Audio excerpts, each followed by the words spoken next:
बिस्मिल्लाहिर्रहमानिर्रहीम गाइस, कल मैंने वीडियो में आपको बताया था कि मैं एक एम्पलीफायर की बॉडी लेकर आया हूँ और ये भी चल रहा है। इसका काम अभी कंप्लीट नहीं हुआ है और साथ साथ जो भी मैं इसमें कर रहा हूँ वो मैं रिकॉर्ड कर रहा हूँ साथ साथ। ये थोड़ी वीडियो लंबी होगी क्योंकि इसको रेंडर भी करना पड़ेगा और इसलिए ना मैं ये एक ओवरव्यू आपको दे रहा हूँ ना। ये भी वर्किंग वे में आपको चेक करवाता हूँ। ये आप देख सकते हैं, ये इसका बेस कंट्रोल है, ये टेरेबल कंट्रोल है और ये बैलेंस है, मतलब लेफ़्ट और राइट के लिए। ये आप देख सकते हैं।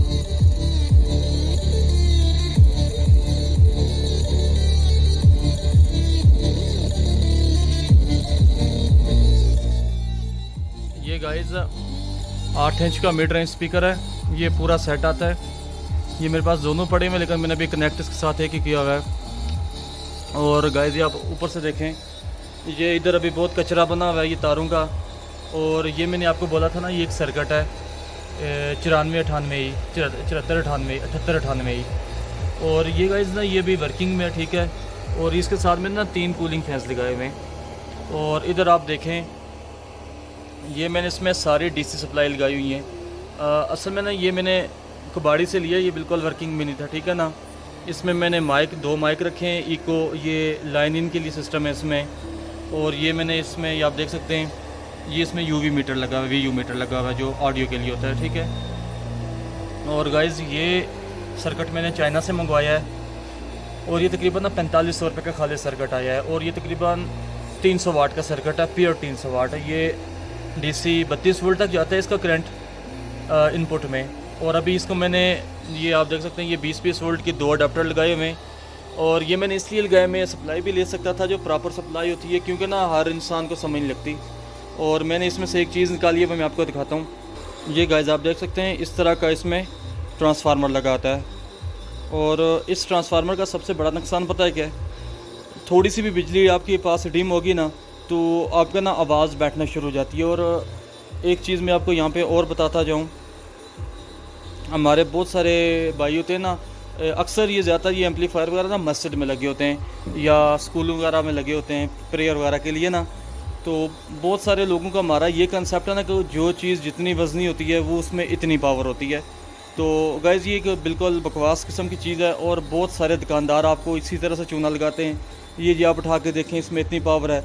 इसमें वज़न इस चीज़ का होता है, ठीक है ना। ये 400 से 500 रुपये का ट्रांसफार्मर आता है, इससे थोड़ा बड़ा 700-750 रुपये का आता है। तो ये इसका किलो 1.5 किलो तो इसका अपना वज़न होता है 2 किलो।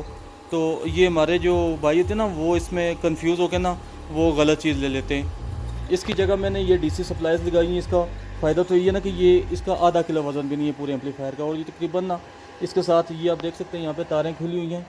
यहाँ पर मैंने एक इसमें और चीज़ लगानी है, TP 3116D, वो सब वूफर के लिए। मेरा प्रोग्राम ये ना, इसको मैं इस तरह बनाऊँ कि ये 5.1 कॉन्फ़िगरेशन में चले, यानी कि 4 छोटे स्पीकर, छोटे तो नहीं, 10-10, 2 15 इंच के स्पीकर, 2 10 इंच के स्पीकर, एक सब वूफर चलाएगा। तो ये इसको भी प्रॉपर नहीं है, ये मैं आपको हर चीज़ बताऊंगा ये मैंने कैसे किया है। बस मैंने वैसे ही मुझे ऑन किया, मैंने कहा चलो शूट करके आपको बता दूं कि ये मैंने बना ली है, इसमें काम कर रहा हूँ। तो इंशाल्लाह गाइस इसकी मैं मुकम्मल डिटेल के साथ फिर आऊँगा। तो अगर आपको मेरी वीडियोज़ अच्छी लगती हैं या आपको कोई भी क्वेश्चन है किसी चीज़ के बारे में पूछना चाहते हैं, इलेक्ट्रॉनिक्स का, प्रोग्रामिंग का, कंप्यूटर प्रोग्रामिंग भी मुझे आती है, मेरा अलग से चैनल है, मैं बहुत जल्द उस पर के ऊपर भी वीडियो अपलोड करना शुरू कर दूँगा। और मैंने तकरीबन 3 साल लगाए प्रोग्रामिंग में।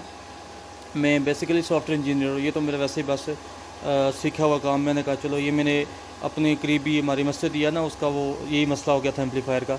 तो ये मैंने सारा सामान चाइना से मंगवाया, मैंने कहा आप लोगों के साथ शेयर कर दूँ, क्योंकि बहुत सारे लोग होते हैं ना, हमें पता नहीं होता। और वो ना वैसे बाज़ार में जाते हैं, ये 1000-1500 रुपये का सारा पीछे से आता है, लेकिन उनकी बस नहीं समझ होती, वो उठा के ना महंगी चीज़ उठा लाते हैं।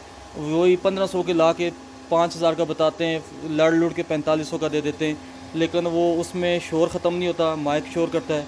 इसमें गाइस अभी मेरे पास माइक कोई पड़ा नहीं है मस्जिद वाला, मेरे पास वो एक ही माइक है, वो मैंने लगाया हुआ है। ये आप देख सकते हैं, इसकी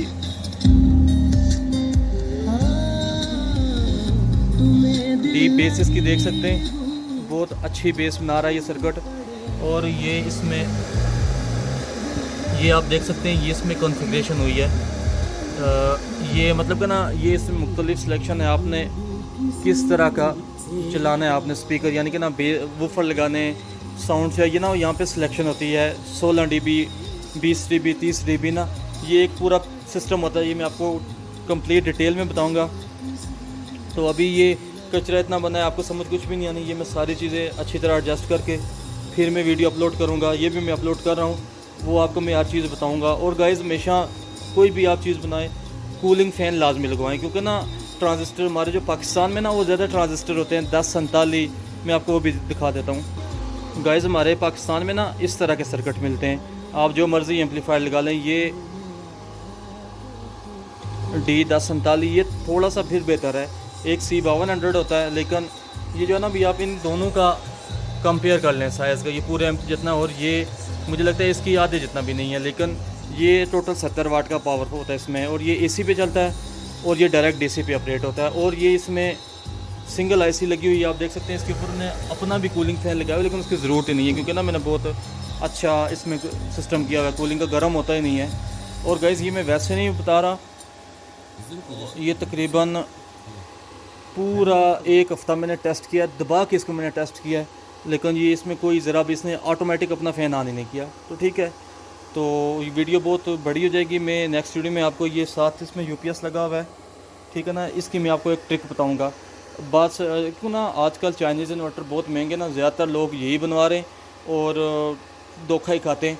तो मैं इसको खोल के ना, मैं आपको इसके ऊपर एक नई वीडियो बनाऊँगा, आपको मैं कंप्लीट डिटेल बताऊँगा। गाइज़, कुछ भी इशू हो मुझे नीचे कमेंट्स करें, मैं हर बंदे को रिप्लाई करता हूँ, मुझे जितने कमेंट्स आते हैं। और इंडियन भाई बहुत ज़्यादा मेरी वीडियोस पे कमेंट करते हैं, तो सब इंडियन भाईज़ का शुक्रिया। तो इंशाल्लाह मिलते हैं किसी नेक्स्ट वीडियो में, तब तक के लिए अल्लाह हाफिज़।